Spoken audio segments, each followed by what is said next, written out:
Hello, and welcome to Rock, Paper, Swords, the historical action and adventure podcast. My name is Matthew Harvey. My name is Stephen A. Mackay. We're both best-selling historical fiction authors, and together we chat about all things historical and anything that could fall under the banner of action and adventure in books, film, TV, and games. Oh, and we also talk about rock music from time to time. Cue the music.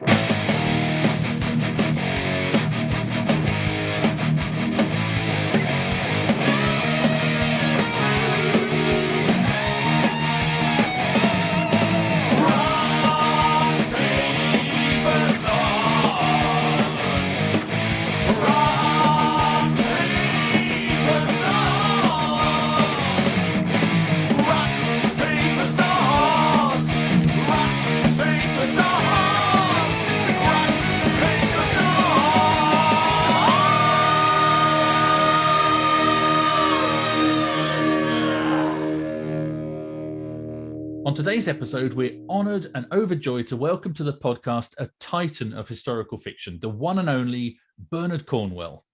Bernard is the author of over 60 novels and the non-fiction book Waterloo, the history of 4 days, 3 armies and 3 battles.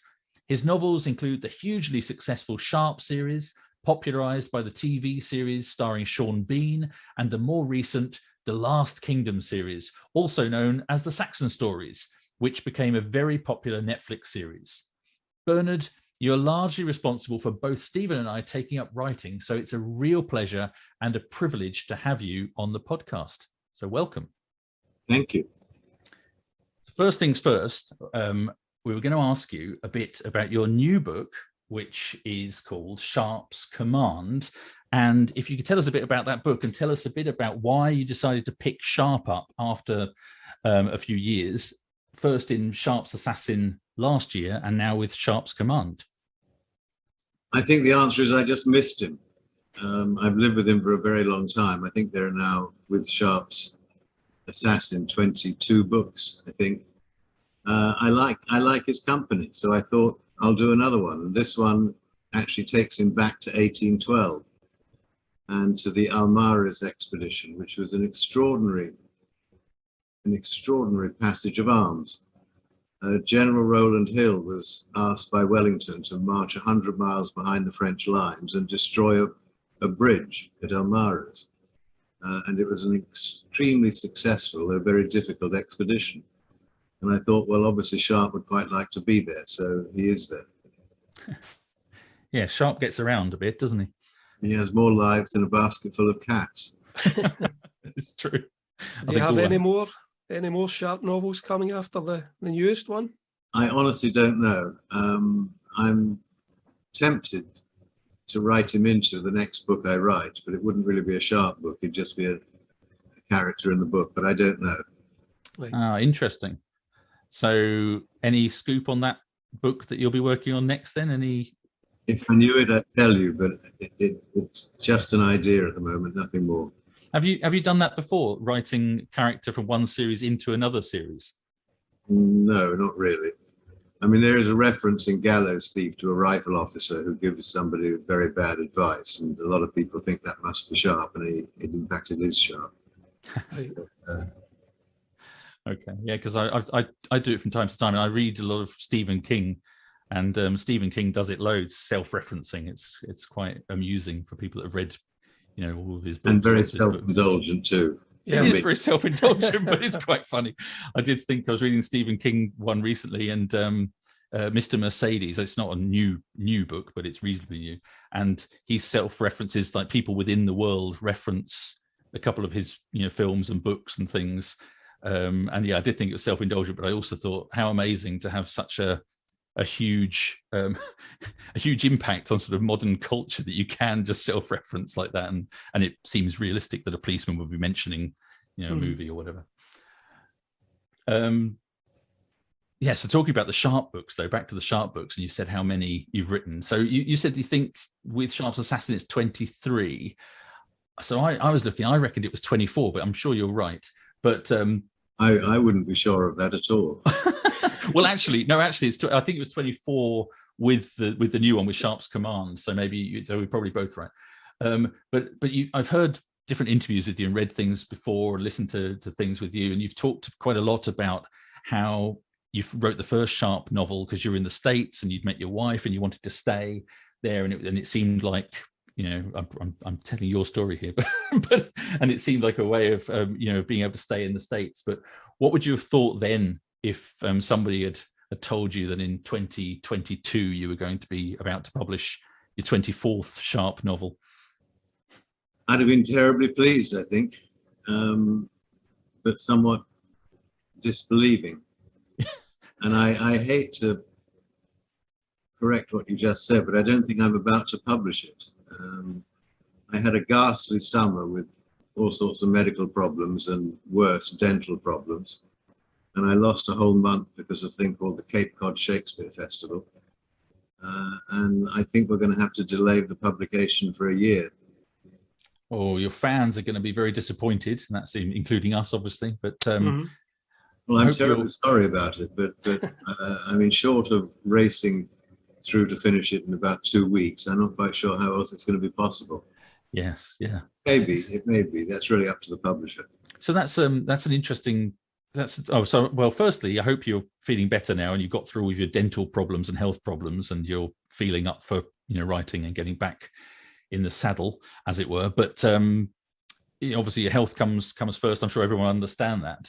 But I know that you've been incredibly prolific. I mean, we talked about in the introduction that by the count on Wikipedia, it's something like 60 or over 60 novels. I kind of lost track. I tried to count myself and I got to 59 and then Wikipedia said 60. And I thought, oh, well, somewhere around there.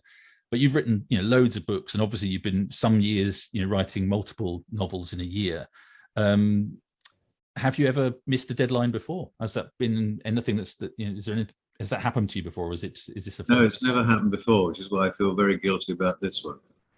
Well, in some ways you should feel less guilty, right? Because good point. You've done 60 novels and it hasn't happened. So I guess, yeah.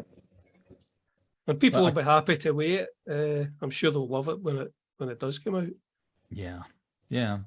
I can imagine though. I can understand how frustrated you must be, because I really pride myself on hitting deadlines, and I think, you know, obviously things come along that make it impossible to hit a deadline, like your health, obviously. And but yeah, I'd be incredibly frustrated if it happened to me, and I get very annoyed with people when they interrupt me and, you know, stop me. And my family, you know, have to sort of go around on tiptoes, I think, sometimes when I'm getting close to a deadline and feel I need to become a monster. Yeah, a bit. Hopefully not too much. But. So moving away from Sharpe for a minute, and this is kind of harking back to right back into the 80s and early 90s. If you want to cast your mind back, you wrote 5 contemporary thrillers way back when, of which I don't know how many I've read, but I do know I've read at least one. I think probably 2 or 3 of them. Wild Track, Sea Lord, Crackdown, Storm Child, and Scoundrel. I think one of them was a different name in the States. So what was the reason that you decided to write those contemporary books at that time? I think I just wanted to try it. It was as simple as that. It was just, I thought, what, you know, how easy would it be? Well, it wasn't easy. And did I like writing that kind of book, which in the end I decided I didn't. So okay. It was an experiment. I'm still quite fond of 1 or 2 of them, but. I remember reading them probably close to the publication date, and I can't remember. It was so long ago. I can't remember which one it was. That I've moved house and country since then, and you know, lost all the books that I had, and so I don't know. But I remember enjoying them and thinking that, you know, that they were good. But so you said you didn't enjoy writing them. Yeah, you just prefer historical fiction then. Well, I think 95% of the effort of writing a book is getting the story right. And I think I've just found it easier to get historical novels right than contemporary thrillers, as simple as that. So here's a bit of a geeky question, I suppose, or nerdy, being another, you know, from a writer's perspective, just thinking, if you didn't really enjoy it, did you write 5 because you'd signed a contract for 5? No, just being stubborn. I mean, back then, for a start, I was very much younger, and I didn't find it impossible to write 2 books a year. So it was one Sharpe a year, and then anything else in the second half of the year. And I don't know, I think I was just being stubborn just to keep going doing it. And then I finally decided you don't enjoy doing it, so why keep going? So I went back to his purely historical novels. That's interesting. I'm glad you did. Yes, I'm sure you've got a lot of readers out there that are very, very happy that you made that decision. So have you got, you've obviously returned, as we said, to the Sharpe novels recently. You've just quite recently finished the Uhtred Last Kingdom series. Have you got any plans to return to any of your other series of books? I don't think so, no. Although I would like to take the hero of Gallows Thief and put him through another gallop. And that may happen, but I don't think so. I think from now on it's going to have to be probably standalone novels. I'm getting too old to think about a new series. Well, it does. They do have a tendency to become very long series, don't they? So. Well, they do, yes. I mean, I was sorry to see the back of Uhtred, but I really thought his story was over. And I'm not tempted to go back to him, although people ask me to. There's really no great gaps in his story. So, whereas Sharpe, there are gaps in Sharpe's story. Yeah, you can fill them in. And it's always a pleasure to write Sharpe. I do enjoy his company, grumpy sod that he is, but he's fun to have around. Yeah, I mean, I think all of your protagonists tend to be quite grumpy and stubborn. Yeah, it's much the same, isn't it? Well, I like to put myself in my books. Well, I was thinking about your stubbornness. I was thinking, yeah, that's probably something of you in your characters. But you never seem very grumpy, though. Every time I see you in interviews, you don't seem grumpy. Yeah, you're smiling in all the pictures. We've got this TV adaptation. TV adaptation of the Arthurian books. Yeah, do you want to talk about that? Yeah, we're looking forward to that immensely. Yeah, they're being filmed right now. Right. Well, televised. Very little about it, except they're filming in South Wales and the West Country, which is the right place to do it. Yeah. I love those 3 books, and I'm really delighted that the TV company has picked them up. Yeah, I mean, I think those 3 books are they're definitely the books of yours that got me wanting to write and starting to write. Me too. Mm-hmm. So, yeah, we both absolutely love them. I listened to the Audible editions a couple of years ago as well again, and they're just brilliant. They're definitely my favourite work of yours. My wife recently wanted to listen to the audibles of them, and so we did it in the car on a long journey, and I had to turn it off after 5 minutes. Why? Don't believe I could have written that sentence that badly. I think that's interesting because I think a lot of people, because both Stephen and myself are members of the Bernard Cornwell fan club on Facebook, so we see lots of comments from people, and often new people join and they say, I've just read this book, and what do you think? Which book should I read next of Bernard's? And people, there's lots of comments. Obviously, it's people who are fans of yours, so it's always very positive. But when people discuss, there's love those books, they're fantastic. But the first part of the first book, people often comment that it was difficult to get into. I didn't have that problem when I read it first, but no, me neither. But it's interesting though. No, looking back on the 3 when I'd finished them, I thought if I had my life over again, I'd rewrite the first third of the first book. Well, there you go. Yeah. So, but that's the life of a writer, though, isn't it? You can't do that. Yeah, well, some writers do, I guess. I don't know. Films get a director's cut. I don't see why books shouldn't have an author's cut. That's a fair point. Yeah, you could. Yeah.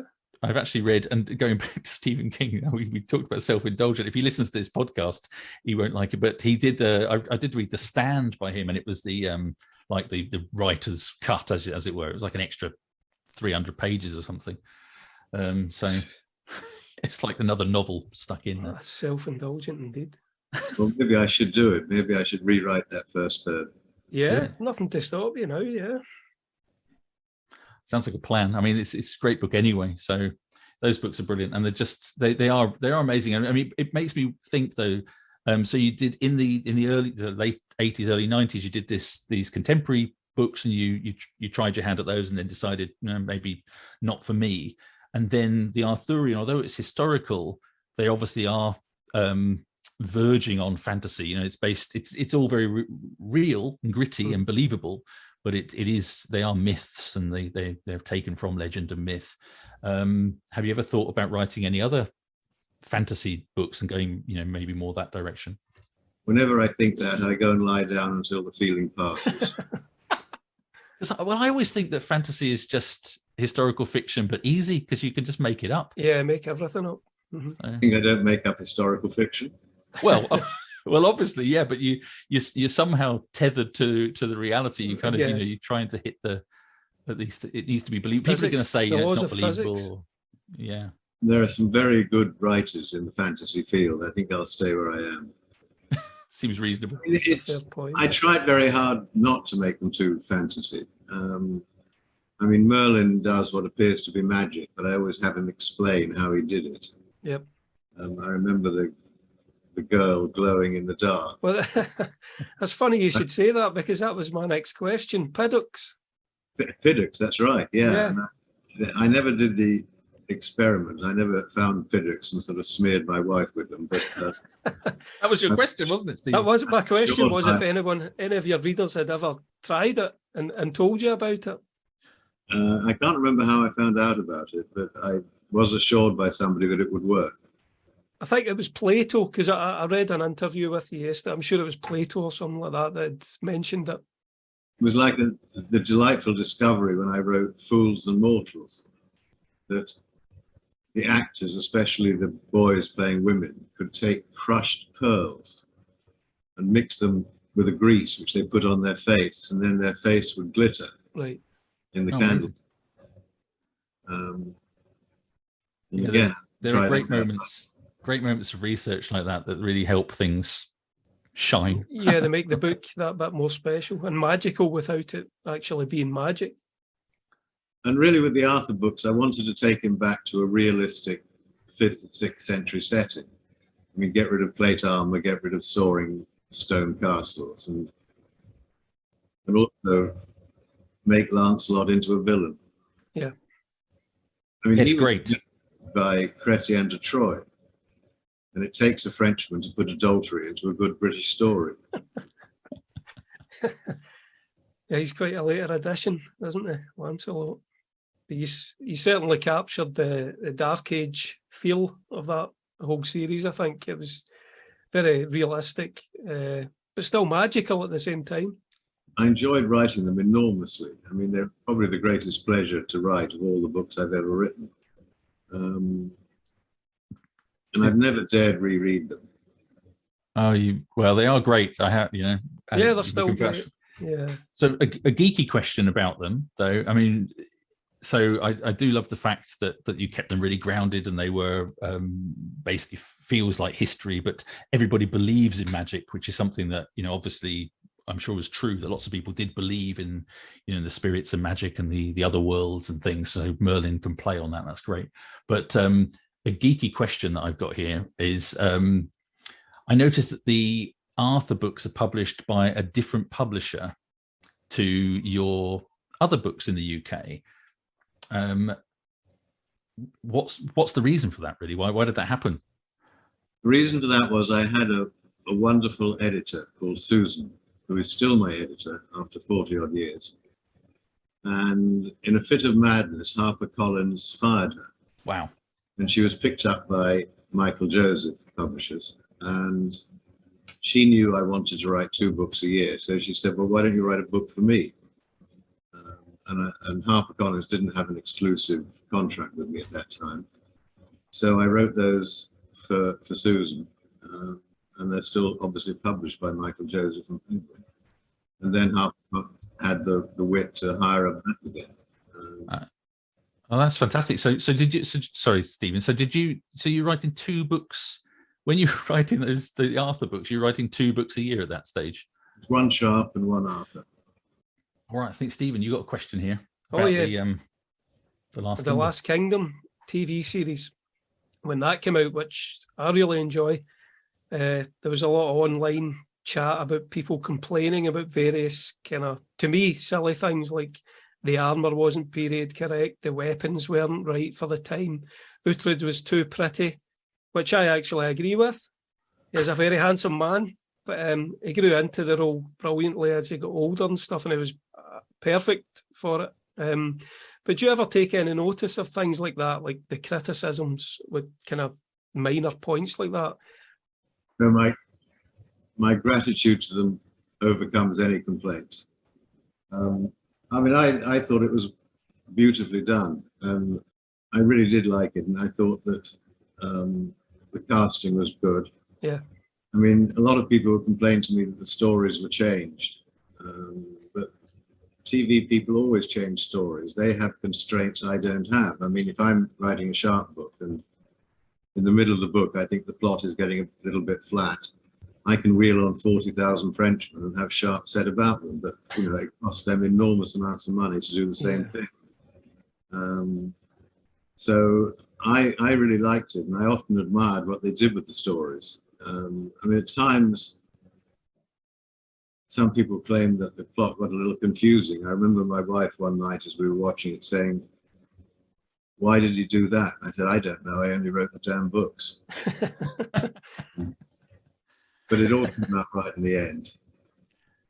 But it's great that you could enjoy the series as a viewer in that way. We always do. We don't get any preview of it. And the only episode which I must sort of register a complaint for was, I think, Series 7, Episode 3, where Alexander killed me. Oh, yeah, that's right. Yeah, you were in it. And I complained that this was unfair, that in any straight fight I'd have killed him. But no one has believed me so far. Yeah, I don't know. I think you were having a piss though, weren't you, or something at the time, and he comes up behind you. That's right, yes. So. And I'm very proud of that, oddly enough, because the director said, "We have to separate you from the others. How do we do that?" And they were looking for an excuse for me to be on my own. And I said, "Well, I'll just stop at the stream and have a piss." And he said, "Perfect, do it." As you do. Yeah. It's got to happen. So I think at that point, you know, Uhtred would just about beat you. Alexander Draymond now, or Damon, is it Damon? Draymond? Draymond, yeah. He would just about be able to get the edge on you if you got your back to him and you're having a piss. And he was a splendid Uhtred. I always said he was, yeah. Well, he still is, because I don't think it's finished yet. No, it's not finished. There's a 2-hour Netflix film coming next year. I guess they're cutting it right now. Okay. Brilliant. So, yeah, filming's been completed, hasn't it, on that? Filming is completed on that, yeah. Okay. But I always said of Alexander the same thing I said of Sean Bean, that he only got the part because he looks like me. Yeah. I vaguely remembering now about Sharpe and Sean Bean, that obviously you'd written some of the novels first and then the series got picked up, and obviously Sean Bean's got quite a strong accent. And is it right that you then changed his accent, or you gave him an excuse for having that accent in the novels? No, the excuse was already in the novels, that he'd spent time in Yorkshire. Okay. And I have to say, I thought Sean was the perfect Sharpe, absolutely perfect. Yeah, I don't think anybody would disagree with that.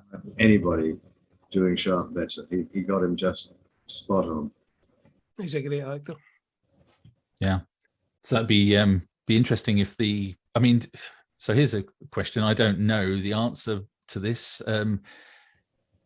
Lots of the novels of the Sharpe books have been done as TV films, or whatever that you call it. How many have not been done? Because obviously you've got these new couple. How many others are there sitting around? I'm honestly not sure. I never tried to match them up. As you say, the two new ones. But they didn't do Sharpe's Trafalgar. That would have been a bit costly. Yeah. Maybe nowadays with CGI and the special effects, I could manage it. Yeah. I'll put that on to them. Yeah. I rather regret that, because Trafalgar is one of my favourite books. Mm-hmm. I think they more or less covered the whole lot. They made up a couple of stories themselves. Sharpe's Justice was one. Did you enjoy that one, or was it weird to watch something that you hadn't written? Yeah, I always enjoyed watching Shaun. I enjoyed I actually rewatched the whole series last year, and I thought they held up very well. Mhm. Yeah, I watched some of them because I was living in Spain at the time that they came out, and obviously they were huge in Britain, and they weren't. We had Curro Jimenez in Spain, so it was one of the Spanish sort of desperados fighting the I don't know what you call them, the guerrillas, fighting the Napoleonic soldiers. There was a series on TV in Spain about him, so that's kind of the same type of series, I guess. But so I sort of missed them the first time around. And my wife a few years ago bought me the box set of the DVDs, and I watched some of them sort of, working my way through. But yeah, they do stand up. I think they still really do stand up. And as you say, Shaun's fantastic.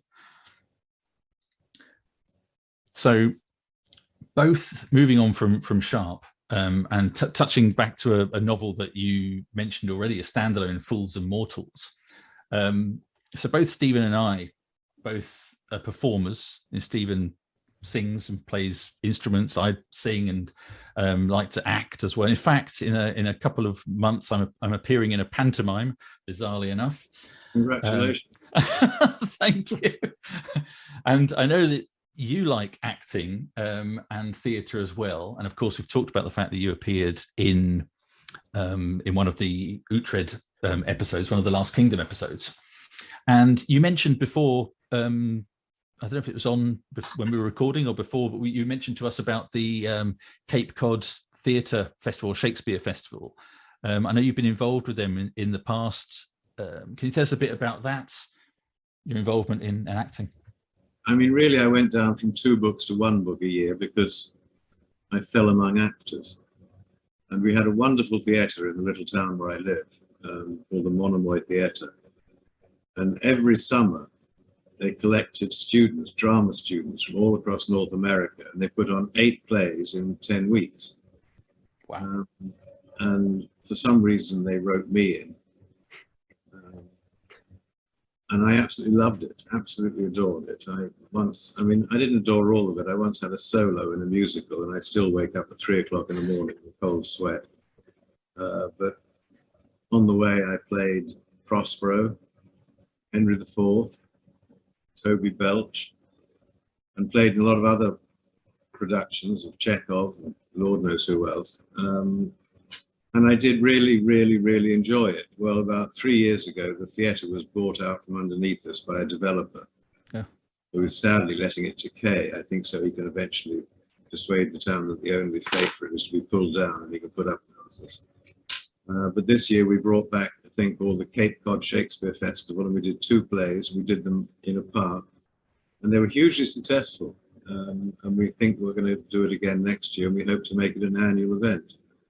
So this year I was in Twelfth Night playing Toby Belch, and in Midsummer Night's Dream playing Peter Quince. Oh, brilliant. So... And that was another reason why the book is delayed. Yeah. Yes, because you spent that month doing that. And Yeah, how much rehearsing? Yeah. How much rehearsing do you do before that then, if it's over a few weeks in the summer? Well, it's all-day rehearsals for 2 weeks. Okay. Rehearsing 1 play in the morning and the 2nd play in the afternoon. It's a pretty tight schedule, but we got through it. It's a lot to remember. Yes. Yeah.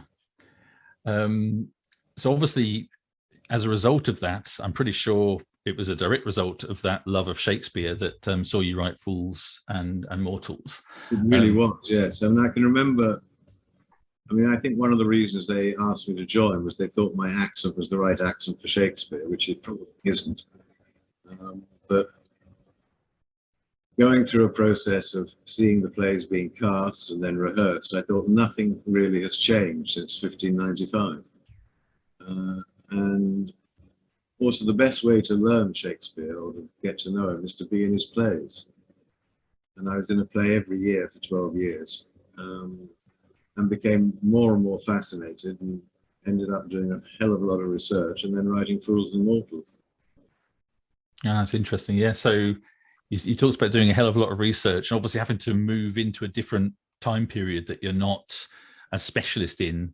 You had to do a lot of research. And how did you find that? Because I know you've written so many Sharpe novels and now so many Uhtred novels as well. I'm assuming you're not having to do such deep dives when you write those. When you wrote just a one-off set in the Elizabethan period, how did that? Well, I think it work? was 2 years concentrated reading, and of course there's so much to read on Shakespeare. And I chose as the background to the book A Midsummer Night's Dream, because I'd already been twice, so I knew the play pretty well. I enjoyed that research, and partly because I was so fascinated by Shakespeare's world. So really the research was a pleasure. It isn't always a pleasure, but that was a pleasure. Yes, I mean, I studied theatre at school, and I remember we studied Midsummer Night's Dream, and I acted in it at school, and I read Fools and Mortals, and I really enjoyed it because I I knew the play as well, and I think it makes a big difference if people know the production that they're talking about. And that's probably the best known of his plays, certainly of the comedies. And I'd also, in my earlier acting career, played Max Reinhardt in Shakespeare in Hollywood, which is one of the greatest comedies ever written.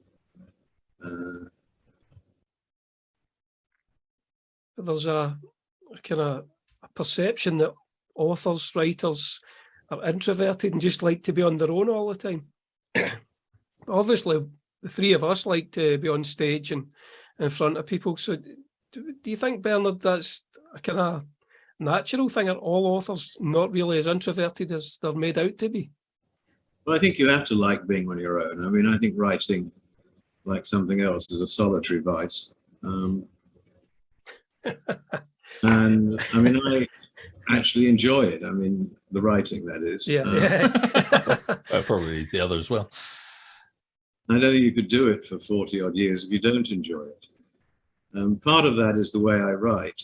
I mean, I cannot plan a novel out. I never have been able to. I've tried, it just doesn't work for me. So I write a novel to find out what happens.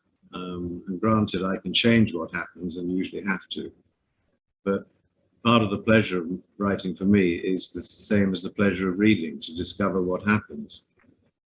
But at the same time, I did enjoy being in the theatre simply because for 3 months every summer, I was surrounded by 20 to 30 young people who were incredibly clever, incredibly enthusiastic, often very funny, sometimes very beautiful, and irreverent, and just immense fun to be with. And given that choice, I would rather spend that 3 months in their company than working on a book. Right.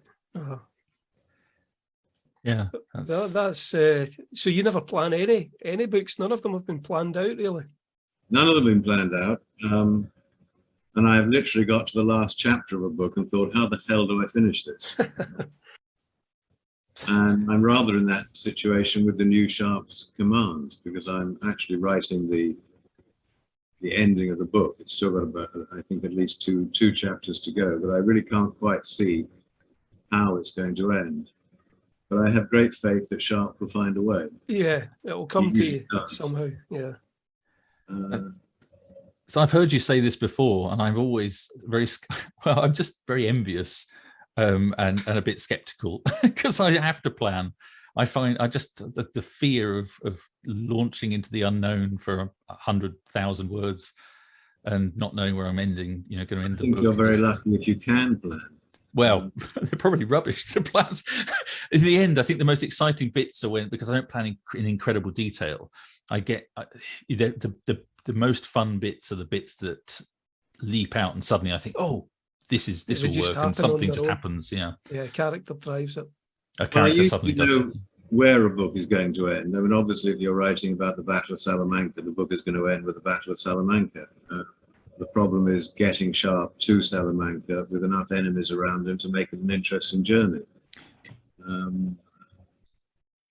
That's something I always really admire, that of your Sharpe books, how in what are essentially quite short books, you manage to bring in all these sort of personal vendettas and shenanigans with Sharpe, and then get him to the final conclusion, the big battle, and you have the big set piece, but he's also got these personal enmities there. I think that's incredibly clever. It works really well.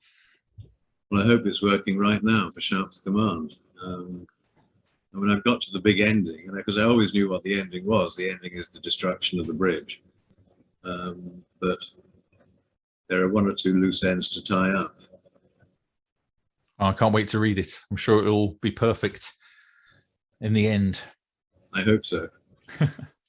So, do you read any new historical fiction, Bernard, or try reading different genres just to kind of inspire yourself and maybe help you evolve in your own kind of writing, find new ways to say things? I'll be honest, I prefer other genres. Right. And the only reason for that is that for 42 years now, I've been writing historical fiction.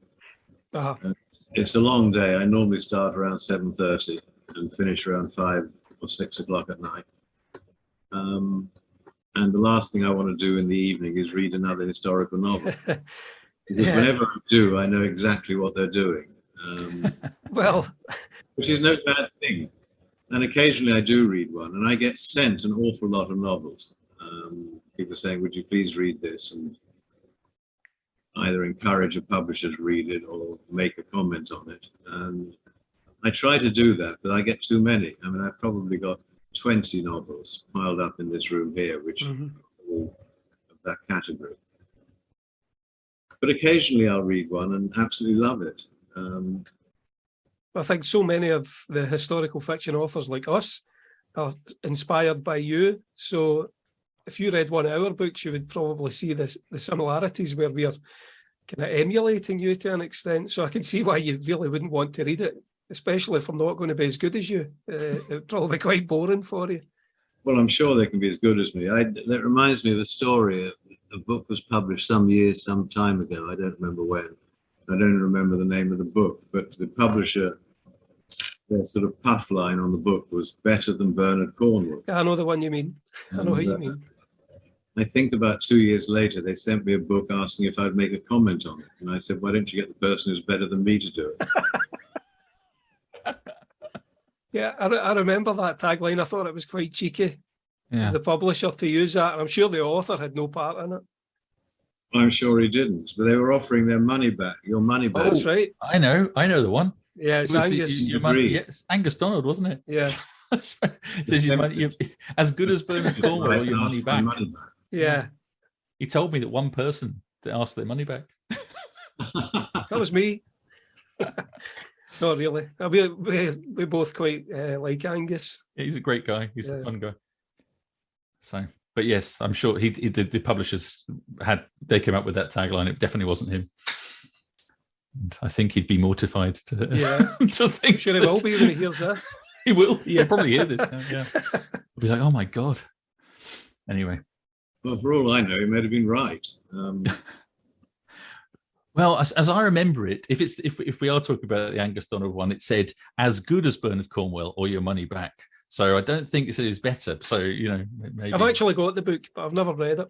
I did buy it. I confess I haven't read it either. Well, I did write Robin Hood books at the same time as he was writing those. So I thought I bought it, but I never read it because I didn't want to get accused of stealing ideas from him. That's a good reason not to. Yeah. Not to read it. I very carefully, I remember when I wrote the Arthur books and was doing the research, did not read any of the Arthurian novels because it would be so easy, one, to get influence, and two, to be accused of stealing an idea. I do the complete opposite. Every time I'm getting stuck on a book, I read one of yours, Bernard, and just hope that some of your genius will rub off on me. Well, I did actually steal the Piddocks idea for one of my books, where they smeared themselves in the shellfish to make themselves glow in the dark. It's not my idea. It's out there. Yeah. But I did get it from you, though, and I'm quite honest, open to admitting it. We have these solicitors will be contacting you soon. You talked a bit about, you said that you work from 7:30 to 5 sometimes, 5:30, so long days sometimes. We've got quite a few writers that listen to this podcast, and obviously very interested in what other writers do, what their process is. And obviously for you, it's been a very successful process. You said you don't plan your books, but what's a sort of typical day for you, and how do you plan ahead, and what are your sort of deadlines and all that? How does that work? I literally do not plan ahead. I mean, it's pick up where you left off yesterday and keep going. I mean, I quite like to leave, say, an episode in a book unfinished, because then I know exactly what I'm doing next morning, that you're up to speed very fast. But it really is sitting down every day and thinking, okay, what happens next? That's a very good tip. Yeah, so sort of halfway through a scene, because then you know Yeah, I've never what thought the of that. conclusion of the scene is going I to think is I'll going have to be. to try that. That's a good idea. Yeah, that makes the next day easy. Start. So what about in terms of targets that you set yourself? Are you writing for a set number of hours or a set number of words or pages? I keep my bum on the seat for a set number of hours, because it's a job, like any other job. Yeah. You have to turn up and do it. And of course, there are days when it's really like swimming through treacle. And that's okay too, because it just means that the book is going in the wrong direction. So it's time to go back a chapter and push it in another direction. But if you don't plan it beforehand, do you just then think about it in the shower or whatever that morning before you sit down to write, so you've got some idea of where things are going to develop next? Or do you just sit down and hope it develops from where Well, you the sit? book tends to consume you. I mean, whenever I'm walking the dog, I'm hearing the characters have conversations in my head. And you're quite right. The shower is a great place to get a good idea. Yeah, or the car or something. And yeah, it's and you're thinking about it all the time, and for all I know, dreaming about it too. But I'm quite sure that a vast amount of work goes on in the subconscious. Yeah.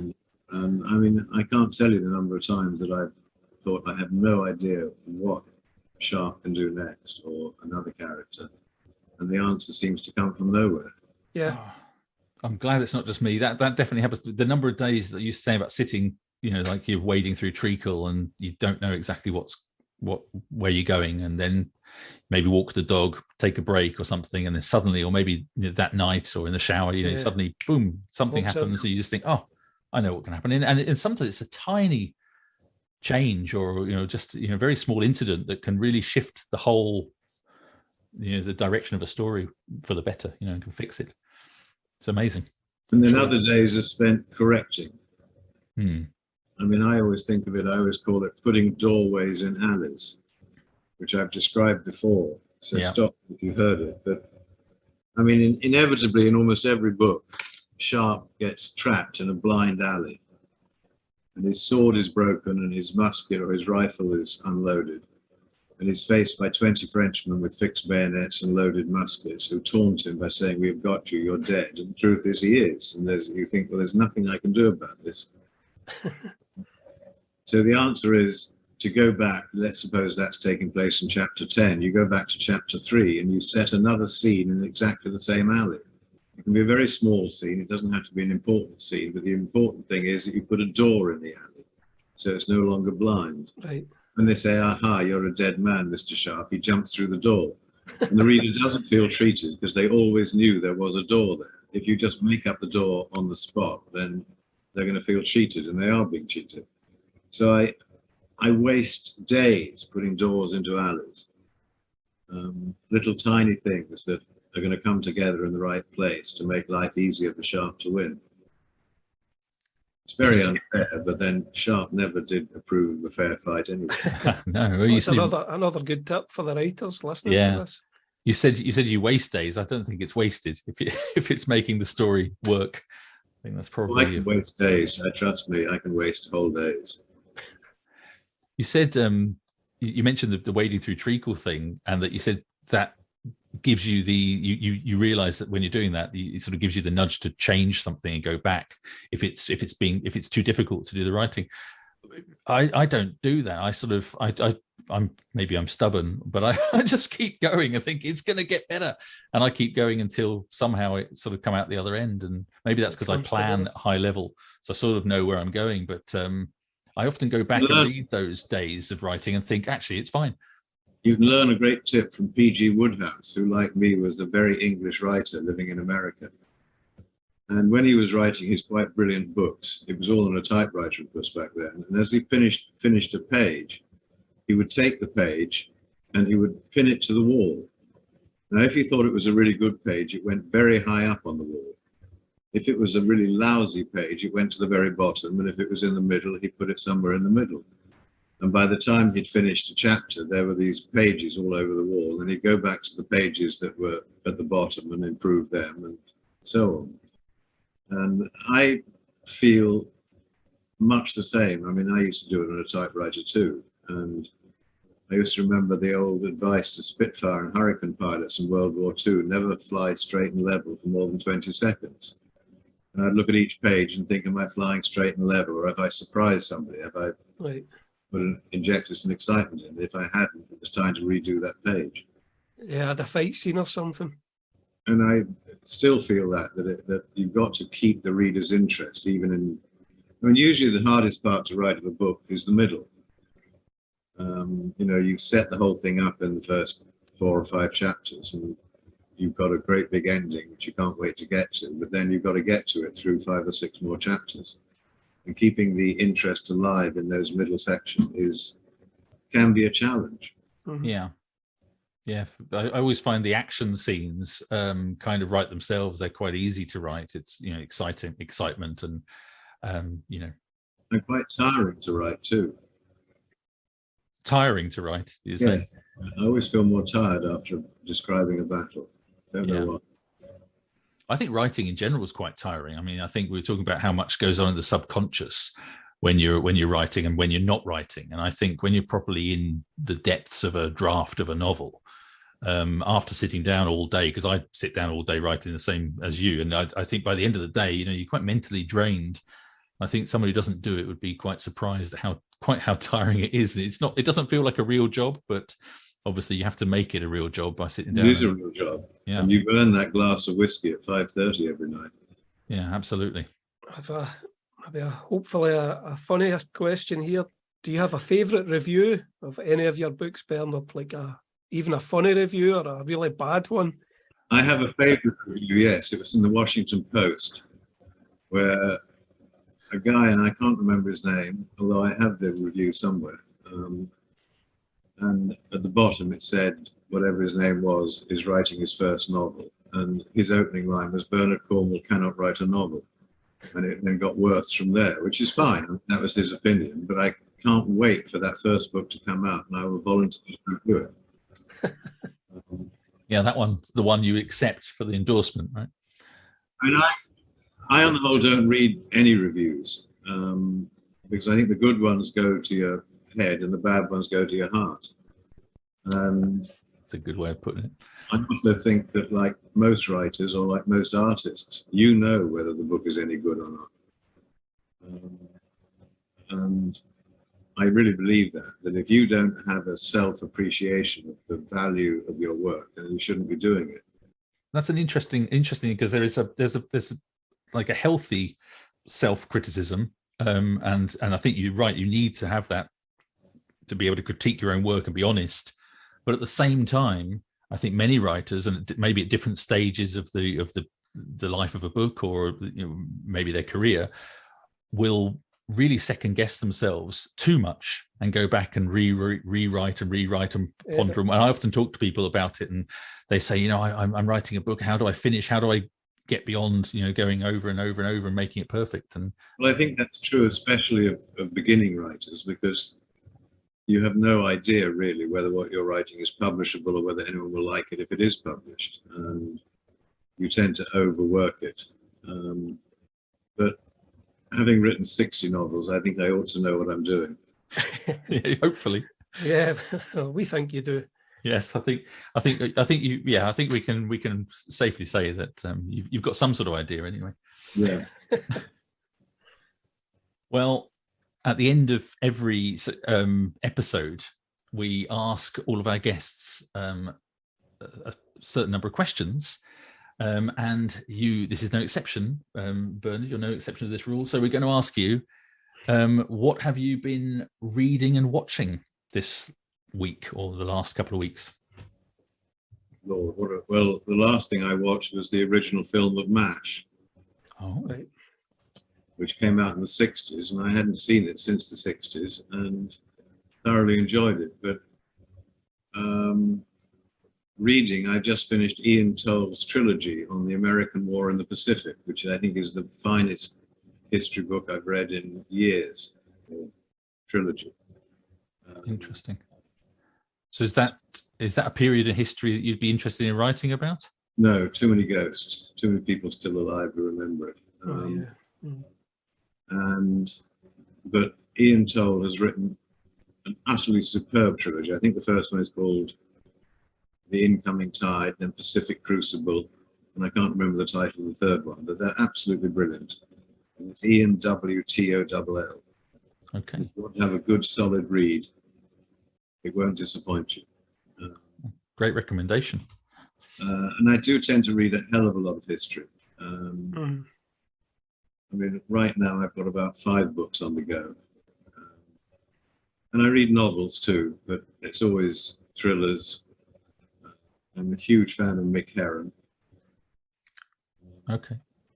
Just wish he'd write a bit faster. I think that's about it. Does that cover it for you? That covers it, yeah. Yes. We have a final question. So, this is a 2-part one for you. What have you been listening to in terms of music? And do you listen to music when you write? No, I don't. No.